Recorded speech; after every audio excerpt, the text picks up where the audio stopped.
kind of get emotional because basically all I'm trying to do is just help kids because I was there before my beginnings. I grew up in a zinc shack without um, running water, Wow. no toilets. Um, I went through going to school with cardboard in my shoes because my family couldn't afford it. I grew up poor, let's put it that way.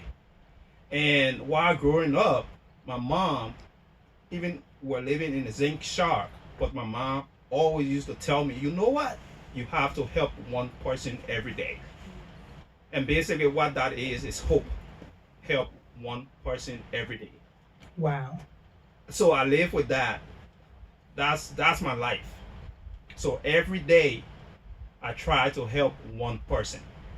Y'all hear that? Help one person every day. That's hope. Oh, we're going to have to start using that. We're going to have to start using that. So tell me, when was the organization founded? What year? Heal officially started February 14, 2013. Uh-oh, Valentine's Day. What a way to Valentine's show Day. love. Ah. Yes, and it was birthed at the Martin Luther King Center, a historic place. That's where it was birthed.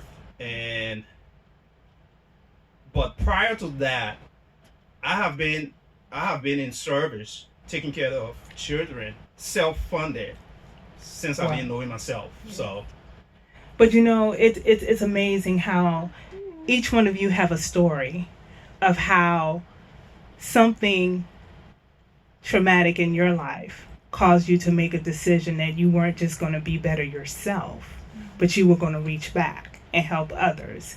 And so, you know, I'm so grateful. It's almost like divine orchestrated today that you three will be sitting here, you know, and the co-founder of H.E.A.L couldn't be here today. She had an emergency, but I remember her sitting in the library with a laptop and on the phone with you and on the phone with another young lady, and they were trying to come up with the logo. And I remember it was all about helping hands. It was all about the hands that reach back to help. let's talk about the story with the logo. Okay. Our logo is actually the hands of my co-founder. Wow. So we took a picture of a hand and we developed the logo. Oh, you better come on. Sorry, y'all. We might have to have church. And let me talk a little bit about how the co-founder and I connected, right?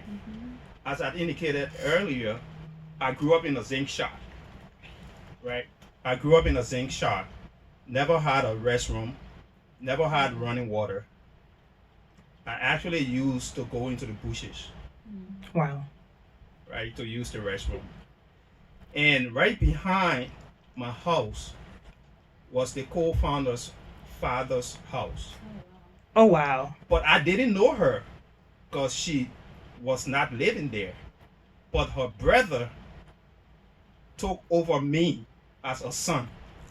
Wow. And it's in their house that I used to go to eat. I used to go to the restroom. He taught me how to play soccer. He taught me how to play ping pong and everything. He was my mentor. He was my father, right?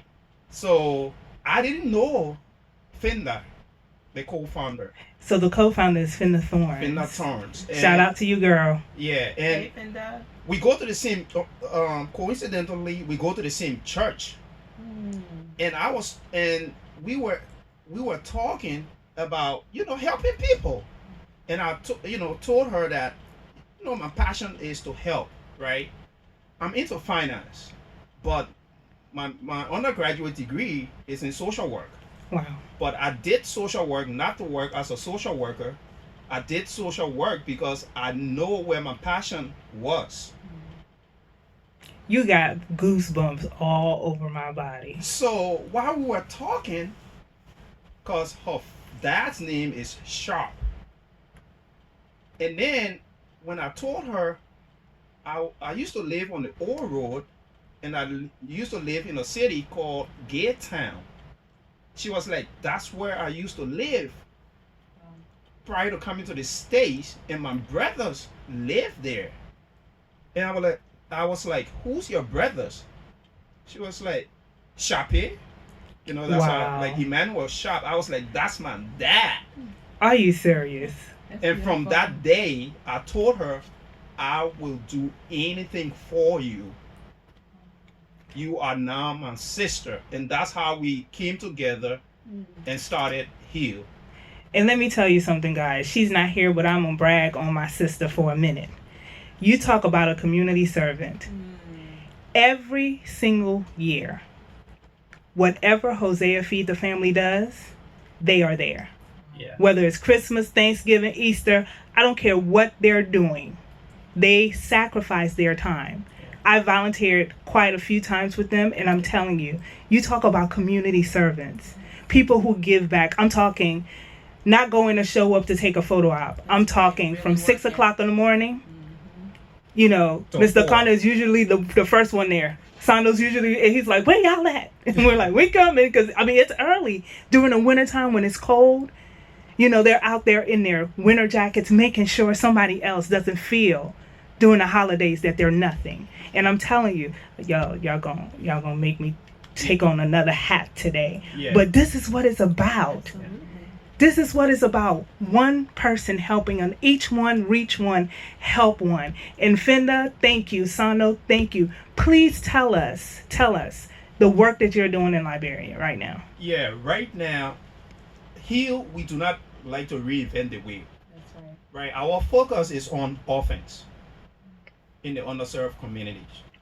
And we also try to look for schools that do not have libraries so we can help them, because it's Heal educates and Heal assist, right? So you're going to find out why you're here today. Just so you know. Go ahead. So our organization has a two-pronged program. We have Heal Cares that deals with providing basic necessities to the community we serve, and then we have Heal Educates that deals with the educational part, where we provide resources for the communities we serve, right?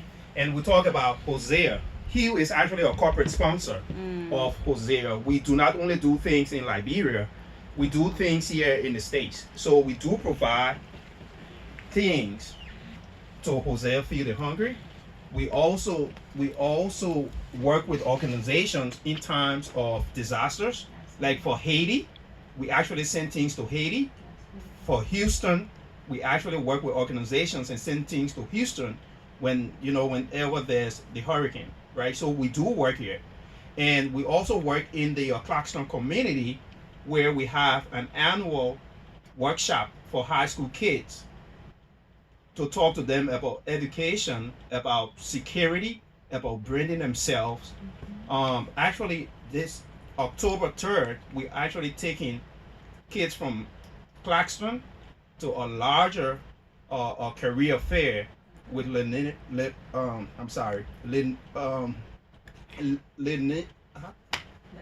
Breathe. It's okay. Yeah, I'm just so emotional. That's okay. Just take your time. Oh, Take your time. but it's Lanier High School. Lanier High School. Lanier High School, yeah. There you So go. we're taking them there, and there will be a month over, one with 1,000 children.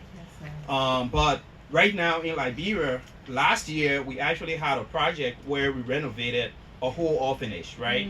We actually provided hand pump, we provided a new kitchen, we provided a new restroom, and we actually renovated the two buildings and provided beds. I'm telling you, we provided down to teaspoons. So everything. Now, next year, we actually like raising the bar, right? So we actually going to do 2 orphanages next That year. deserves an applause right there. All by itself. That's great. Wow. And one of the orphanages we will be doing is the home for the deaf. Yes. It's important work. Yes. Let me tell you, that deserves another one. I was trying to find my button. Sorry. So we will be. Yeah. So one of the orphanages will be a home for the deaf, and Oh man, I'm so excited. So I just, Y'all, 106 y'all should live see, radio. y'all should see his face. Yeah. He is. I'm telling you, when you put in a room 3 people who are so about y'all. We've been playing music, and you would think they would just be jamming to the music. They're over there networking. That is what it's about. We recently watched what happened in the Bahamas. And 106 did an entire thing where they reached out to the community to be able to extend a hand. And it's so refreshing to know that we are a people who won't just sit by and watch things happen, but we'll do something. However little it is, please don't ever think that something you do is so minute